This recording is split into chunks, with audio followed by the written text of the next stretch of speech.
മഹാത്മാഗാന്ധി എന്ന മോഹൻദാസ് കരംചന്ദ് ഗാന്ധി എന്നയാളെ നമുക്കൊന്ന് തിരിഞ്ഞു നോക്കാം. ചില കാര്യങ്ങൾ.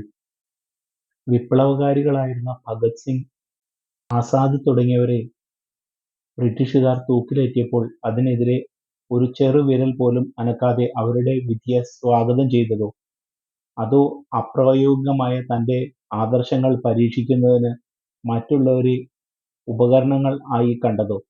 കസ്തൂർബ ഗാന്ധി എന്ന ഒരു പാവം സ്ത്രീയെ, ഒരു ഭാര്യയുടേത് പോകട്ടെ, ഒരു മനുഷ്യസ്ത്രീയുടെ പരിഗണന പോലും നൽകാതെ ക്രൂരമായി അവഗണിച്ചതോ? തന്റെ ബ്രഹ്മചര്യത്തിന്റെ ശക്തി പരീക്ഷിക്കാൻ ആഭയ്ക്കും മനുവിനും ഒപ്പം കിടന്നുറങ്ങിയതോ? തന്റെ ബ്രഹ്മചര്യം പരീക്ഷിക്കാൻ ആ പാവം പെൺകുട്ടികളെ പരീക്ഷണ വസ്തുവാക്കിയതോ?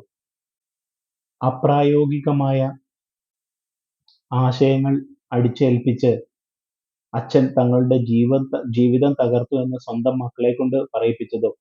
സ്വന്തം മക്കളെക്കാൾ കൂടുതൽ നെഹ്റുവിനെയും നെഹ്റുവിന്റെ മകളെയും സ്വാർത്ഥതയോടുകൂടി സ്നേഹിച്ചതോ? അർഹതയില്ലെങ്കിലും ഒരു മഹാരാജ്യത്തിന്റെ രാജാവാക്കി വാഴിച്ചതോ?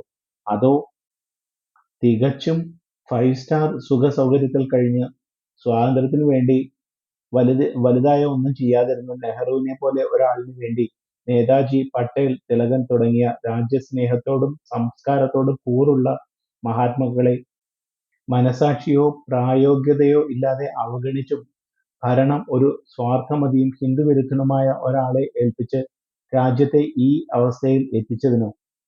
പശ്ചിമ ബംഗാളിൽ മുസ്ലിങ്ങളുടെ കൊലക്കത്തിക്ക് ഇരയായി പിടഞ്ഞു തീർന്നുകൊണ്ടിരുന്ന ഹിന്ദുക്കൾക്ക് വേണ്ടി വാ തുറക്കാതെ ഗതികെട്ടപ്പോൾ തിരിച്ചടിച്ച അവശേഷിക്കുന്ന ഹിന്ദുക്കളെ കുറ്റപ്പെടുത്തിയതിനോ?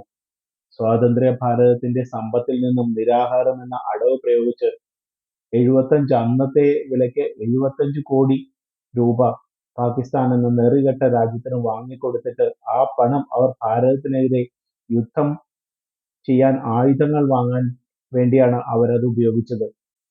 മതത്തിന്റെ പേരിൽ രാജ്യത്തെ വെട്ടിമുറിച്ച് ഭാഗം വാങ്ങിപ്പോയ നെറികെട്ട രാജ്യത്തിനു വേണ്ടി ഒറ്റുകാരനെ പോലെ പ്രവർത്തിച്ച് ഇവിടുത്തെ ധനം എല്ലാം അവർക്ക് കൊടുക്കാൻ വേണ്ടി ഒത്താശ ചെയ്ത, അതിനുവേണ്ടിയാണോ നാം അദ്ദേഹത്തെ മഹാത്മാവ് എന്ന് വിളിക്കേണ്ടത്?